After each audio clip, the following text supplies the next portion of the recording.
the reason why I bring this up is, when you look at the people that are receiving this $1,200, what I'm starting to gather is some people are wanting to go back to work. And it's really interesting because a lot of people are also upset at these big giant companies for wanting people to go back to work. And it's a really weird situation. And obviously I'm not here to say that I have the answers. I'm merely here to kind of present you the information that we've been able to gather and let you digest it however you feel. And so we've had business owners come on our podcast. Jose Rodriguez came on, Bo came on, Bo Smith as well.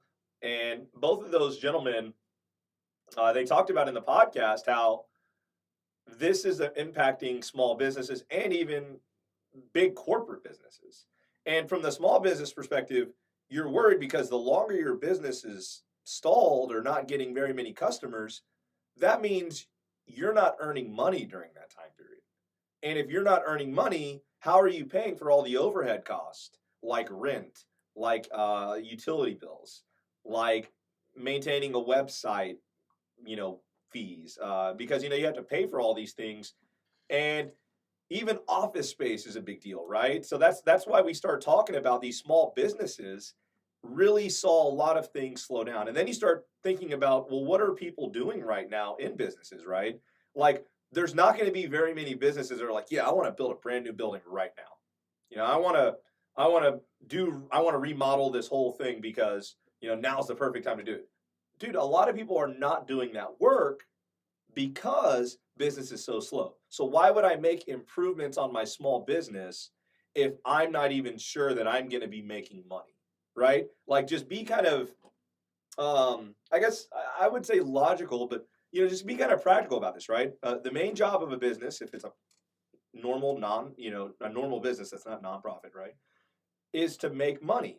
And so if your job is or your goal is to make money, but you are not making money, it's really hard to make the decision to make improvements on your company or to expand on your company in times like this. And so from the construction perspective, a lot of stuff is just starting to slow down and come to a grinding halt, right? And so from is this $1,200 going to work? Is it going to help? I mean, it's tough. It's tough. From the small business perspective, you would say, well, if I work for a small business, this $1,200 is going to help me get paid, but it's not going to necessarily get me through months at a time. And so the sentiment that we're starting to hear is more and more people are wanting to go back to work to try to earn some money because they're starting to realize, uh-oh, money's not coming in. The government doesn't seem to really want to write me a lot of checks, and maybe that's right, maybe that's not right. That's obviously another debate we'll talk about here in a second. But they're feeling the pressure, and this $1,200 is going to help, but it's not going to completely alleviate the pressure.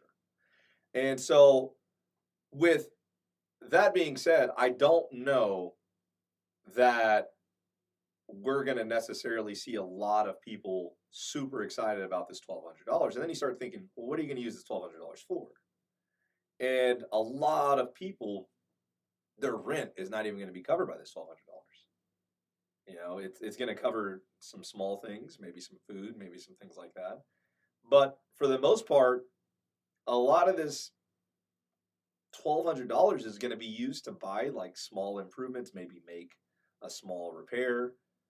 It's just, I don't want to say it's not enough to make a difference, but it almost seems that way. It's just enough to kind of prop you up, right?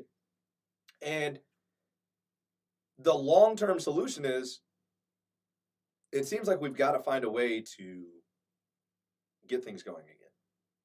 And so that's why you're starting to see, if you've turned on Twitter, if you've turned on Facebook, if you've turned on the news, you're starting to see these Liberate movements, right? And it's a tough topic because these people are saying they're going out in the street and they're protesting to quote unquote liberate these certain areas of the country, right, of the United States, and they're wanting to open up their economy again. So they're wanting businesses to go back to being open. They're wanting, you know, basically life to go back to the way it was before COVID-19 basically impacted us. And the reason why they're doing this is because they're saying, "Hey guys, you know, this disease is going to kill a lot of people, but if we don't change things, then it's going to kill the economy. We're going to kill any chance that we have of ever having life after this."